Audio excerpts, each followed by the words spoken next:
Michigan Magazine is kept on the road by our many Michigan friends.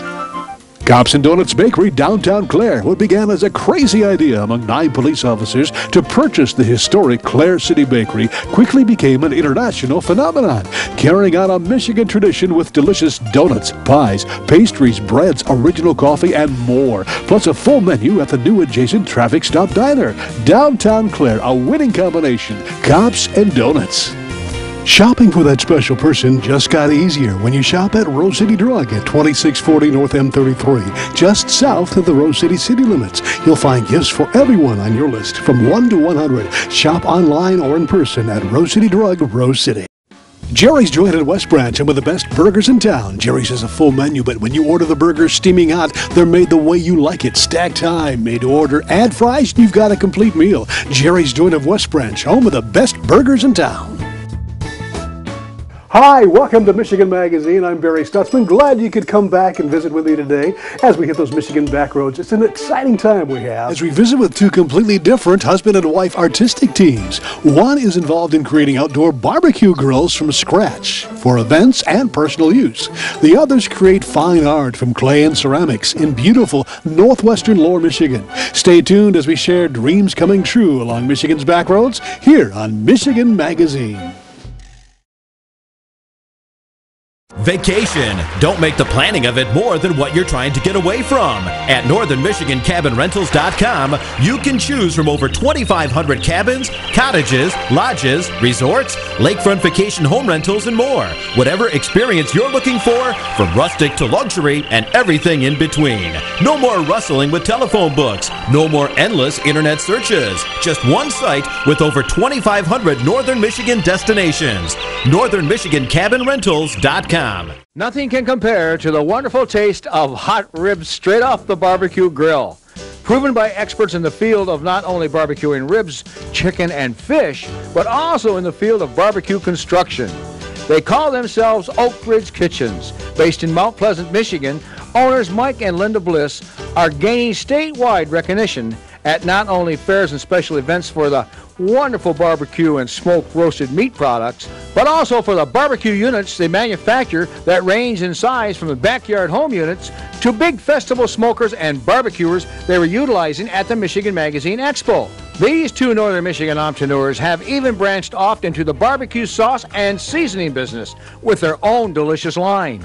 The 2 diehard Michiganians love the Great Lakes State and the people they meet in their weekly travels to different fairs and festivals. Mike, you build these grills, you market these grills right here out of Mount Pleasant, you and your wife, and tell us a bit about, well, how it all got started. Why did Mike all of a sudden start to make grills? I like working with the steel, obviously. I like designing the product, and I like to try to build a better mousetrap, I guess. And a real good friend of mine who's in the grilling business, Billy Bones Barbecue, which everyone knows about Billy Bones, has been a lifetime friend of mine, and I used to work part-time with him years and years ago. And we got together several years ago and talked about how we could improve this and improve that. And I said, well, I've got a shop, let's see what we can do. And so we kind of got started that way with it, and pushed ourselves into doing the food end of it. But the grills was our initial takeoff. Yeah, it was a takeoff. Yeah. And then after that, and they worked out very successful, or started to work very successful for you. You went into the catering end of it. You said, well, if I want to build, I want to take them out and that's right, and feed people. That's with them. Right. Our real claim to fame has always been we do everything on the grill and everything is fresh on site. We don't open a container and pour it out. The gals make it fresh. That's right. They chop the cabbage. They do the whole 9 yards. That's right. Put the chicken on. Right. We do the ribs we do the smoke roasting of the ribs, which we'll show you a little bit later, and then they come to the grill to be finished, and our sauce, our own barbecue sauce is put on it. So we try to do everything ourselves and do it fresh. Do you have your own line of sauce too? Absolutely. Oh, boy. Absolutely. This guy's got it all, I'll tell you. Well, when you go out to a place and you set up to do one of these here caterings for these grills, what is the most popular? You use ribs and chicken, and what else do you do besides ribs and chicken? Well, ribs and chicken are very popular. When we do the festivals, and we'll talk about your festival, we probably will do catfish. We do probably some of the best grilled catfish that you ever had in your life. I can hear Barry over there right now going, Well, we should have had catfish today for lunch. Lobster? Do you do lobster too? Or Lobster, shrimp, yes, we can do anything. Yeah. And a little bit later, I'll show you a grill that we do those type of things, and we do clams and mussels and oysters and, you know, all those kind of things also. Do you custom build, or do you just build pretty much to what you've got, you know, your jigs set for? We absolutely can build anything custom. We try to stay to pretty much the pattern that we've got, but that's worked out rather well for us because we've come down to a model such as this model here. This model here with the rounded top on it is a little bit tougher for us to make. I mean, obviously rounding the top on it. This one here works a little bit better. It gives us a little bit more room and a little bit more heat expansion area and that sort of thing, and cooks a little bit larger foods, turkeys and that sort of thing we can do on that. So we've really, our backyard model has really come down to this model here, and we make this in charcoal or gas model, either one. Oh, either one. Either one. Okay. Either one. All right. So this has been a popular one, but in answer to your question, if someone says, well, I like it, but I would like the table a little bit bigger, or I would like a different wheel on it or something of that nature, we can do that. See, we're able to do that because we're like a one-man operation. This is not one of your run-of-the-mill grills that you'll be replacing in 3 years because the bottom is rotted out of it. No, not going to happen. I've had that happen. Yeah, everybody has. What we have behind us here is a project that you were working on, and I see that the tube's metal, it's channel. Well, it's all tube, isn't it? It's all, yeah, square tubing and channel. tubing. Yeah, the frame is channel and tubing That's also. kind of heavy too. And how many axles are you going to have underneath that? There'll be 200 axles underneath it. We've got one underneath it now, and actually there's 2 axles under it, but only 1 set of tires. We want to keep it as low as we can right now to work on it. Now, what is this going to be, and what will it detail once you're done? This will be something that someone could use if they would like to do a small festival, small event, or catering and that sort of thing. It actually will allow the caterer or cooking group or grill connoisseur or whatever you want to call him to be able to do just about anything he wants to do. The back section here will be a smoke roaster, which is very similar to the big smoke roaster, which we'll show you a little bit later. Okay. This area here will entail shelves in it. There'll be doors on the front of it and a steamer in it for 32 full pans of food. So after you cook, you'll be able to put them in there. You'll also be able to do your foods fresh on side again and put them in there and warm them up. That means a lot to people today. Well, it does Fresh, to me. I mean, yeah. Fresh. Yeah, It really goes it well. doesn't take a whole lot of time to go down to one of the food stores and buy a container of food. Yeah, and the taste certainly tells. It has a certain container stuff has a taste too. Well, it has to because it has to have preservatives. Right. And that's what we have the advantage with fresh. Who chops that up, Linda? Or? Well, Linda and Diane usually. Yeah. I usually get out of that part. You're usually the guy that's tossing the ribs and stuff. I usually try to stay busy when they're doing that. Yeah. Or they're going to make you busy. That's right. Yeah. All right. What else we got then? This area here will be a refrigeration unit, so we'll be able to have hot and cold both on the same unit. Yeah. And the unit that you have your hand on right here will be a grill. We've built, like I mentioned before, Billy Bones Barbecue. Yeah. We've built grills for him. We have an outfit out of Australia, the Awesome Aussies. If anyone ever goes to any big rib cook-offs, Cleveland, Toledo, any of those big ones, Kansas City, Awesome Aussies are there, and we've built all of their equipment for them. So and every year they come back to us to build them another piece or two of equipment and add on to what they've already got. Well, let's go over and meet your wife, Linda, and see what she's up to. This here is what you call your hobby room? Well, part of it is, that's our hobby room up there. This is our cutting area where we cut our steel. You see the drill presses and that sort of thing. Well, let's go over here and meet your wife. This is my wife, Linda. Hi, Linda. Pleased to meet Glad you. to meet you. Now, what do? You do some taxidermy. Not only do you help your husband put these grills together, but how do you find time for all We do a little this? bit of everything because we like the hunting and we kind of follow through on it with like the things that you see here, Mike working with his. What do we got here? Well, this is going to be a lamp, believe it or not. Oh, really? Well, I mean, I see some antlers there. This will be a lamp. When it's done, this lamp will go together thusly. Oh. It will set Will this be like a hanging this. light or a This lamp? will be it will be a table type lamp. Okay. And it will go like this, and the shade will be up above it here. And I see. And it has some other things that will be on the bottom. We usually put some moss down on the base and some rocks. You and that making it sort of thing. specially for somebody? Right. I have Linda take care of all the pretty stuff, specialty things. Yeah. So you have enough to keep you occupied. Oh, sure. Never have to worry about running out of work. Great downtime. If you're not,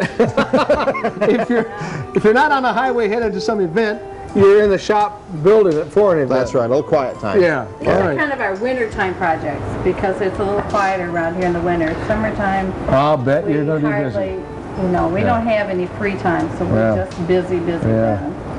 What else? What else do you do? We hunt and fish. Hunt and fish. All right. What has been the most rewarding for you folks? I think all of it's been rewarding in one aspect or another. I think that the important thing about it is we do it together. Yeah. Because we fish together, we hunt together. I think that's probably the neatest thing for us is we do it together. We enjoy doing the same things And meeting so many interesting people. right, absolutely. We've met lots of nice people. Is there anything on the horizon that you'd like to share with the rest of the folks out there that where Mike and Linda would like to travel? I don't know if we really want to do anything different than what we're doing right now. I guess we're pretty happy doing what we're doing right We've now. kind of gotten to a point now, and I think it's the point that we were looking for, where we could pick and choose what we wanted to do. I think what you're doing is really great and commendable, and you're making a lot of folks out there happy. And we thank you so much for being part of Michigan Magazine, and we wish you all the best in the world and continued success with Oakridge Kitchen. Michigan Magazine is being brought to you in part by Randy's Restaurant and Bakery, downtown Rose City. Freshly baked daily, cookies, breads, pastries, donuts, homemade pies, and more. Randy's has a full menu to tackle the heartiest appetite, including pizza and hand-dipped ice cream. Discount Foods, downtown Mile. Find national name brand foods and merchandise at sharply discounted prices. Shop the smart way and please the family without breaking the budget. Discount Foods, downtown Mile. Hale Hardware, your do-it center in Hale, Michigan. Much more than a regular hardware store, providing everything you need for whatever your project is, along with a knowledgeable sales staff to get her done. Serving Northern Michigan since 1946. Hale Hardware, south of M65 at Ainsley in Hale. A trip through northwestern Lower Michigan is always a treat for us.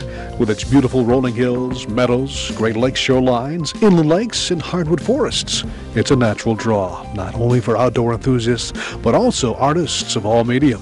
Inspired by the area beauty and sustained by the influx of seasonal tourists. Many of you, our viewers, are familiar with what this area of the state has to offer and are always on the lookout for us with suggestions for possible visits. And that's the case with this edition of Michigan Magazine, as we're drawn by a viewer's suggestion to travel to East Jordan and the studios of David and June Otis. Here at Otis Pottery, along a wooded stretch of M66, we found a most unusual and beautiful array of wood-fired, decorative, and functional handcrafted pottery. From vases, pitchers, and teapots to wonderfully manipulated tiles and shadow boxes, the style and techniques of David and June were both intriguing and beautiful. What a beautiful place and a beautiful location you have here in the great northwestern part of our state. You're not originally from here, are you two? I mean, this is something that had to be consciously brought into this area, right? Tell us about how you two came to be in the East Jordan area. Well, do you want to start or shall I? You go ahead. Go ahead. Okay. Well, June and I met each other in Berkeley, California, in graduate school at the University of California. And our main interest at that time was in painting. That's what we did our graduate work in. Mm-hmm. And I had a clay course in California, which I liked very much, the medium, working with this pliable material. And so then we, through different circumstances, we found ourselves in Germany teaching. And June was teaching with the American military schools, and I was doing a little bit of teaching with the University of Maryland. But eventually we developed a pottery in Germany because my interest in clay had developed so much that I wanted to go full-time into this material. Mm-hmm. So we lived in a total of 20 years in Germany. Oh, wow. And then came here in 1988. Mm-hmm. What drew you to this area? I mean, Well, truthfully, we didn't know anything about this area. And we read about this place in the classified section of a trade magazine called Ceramics Monthly. And it sounded sort of enticing. There was a studio with equipment, and there was a house with ample enough bedrooms for our children and so forth, and so we thought this would be a nice place to move to as a family. But they also mentioned the fact that it was a highly tourist area, and that there were a number of art fairs, and we thought that maybe this would be a good place for us to start our business. And now we're better off for it ourselves to find you here in the midst of the wilderness of northwestern Michigan, a beautiful area. And we are taken back by your methods. You do two types. You do the wood kiln and also the electric kiln. Is that right? Yes, we do. Why the diversity there? Did you choose to use both kilns? And is there a real difference in this? Well, on the surface there is, one can see a real difference. And I had started firing part of my work in Germany when we had our pottery there with wood. And I felt like if I had any mark on my pottery, it was with wood firing. You don't find it that often. And so we came here, and one of the first projects that we did was to tear down a large gas kiln, and we built a wood kiln similar to the design that we had in Germany. And so we continued what we were doing in Germany here in Michigan. And the electric kiln, we have always had that also. It's less work, so the electric kilns, they're going several times a week, actually. Is there a dramatic difference in the use of kilns, I mean, from one product that comes out as compared to the other? Not in terms of the quality, because we fire about the same temperature in the electric kiln as we do the wood kiln. But on the surface, because the pots have been engulfed in a flame for 17, 18, 19 hours, it shows that on the surface of the ashes that have hit up against the pot that have melted out. And so you get a very varied surface, and it's always exciting when we unstack the kiln and start looking at the results of the firing. It's almost like Christmas when you open up the doors. That's exactly the way we feel. The tiles, I understand that you are heavily into this. Tell us about how that came about, and what they're used for, or what they can be used for, or? Well, the tiles are just something that happened. At the moment, there's a big interest in tiles, either for home use in the backsplashes in kitchens, or simply decorative, just to put them on the wall. Our tiles are also flat enough to be used as a trivet. And we put little felt buttons so that they rest without scratching your surfaces.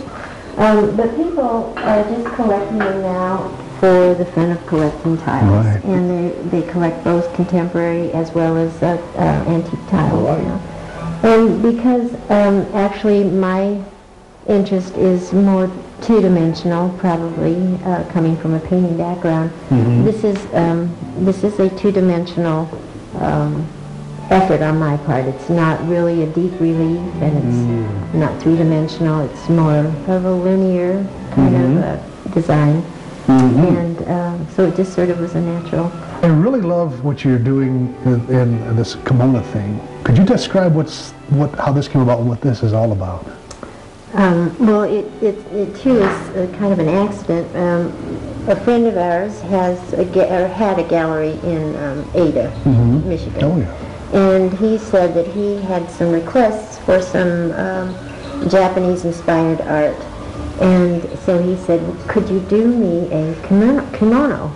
And so I kind of thought about that for a little bit. And again, because I'm more of a two-dimensional type person, I just started by rolling out clay and then cutting out forms that were like a kimono. And because the fabric of kimonos have always fascinated me, the decorations on the flat surfaces was the part that I really enjoyed. So that just kind of was a natural takeoff. And I liked very much looking at old kimonos in books and magazines, and that gave me a rich background for just thinking of my own interpretations using tools, texture tools, and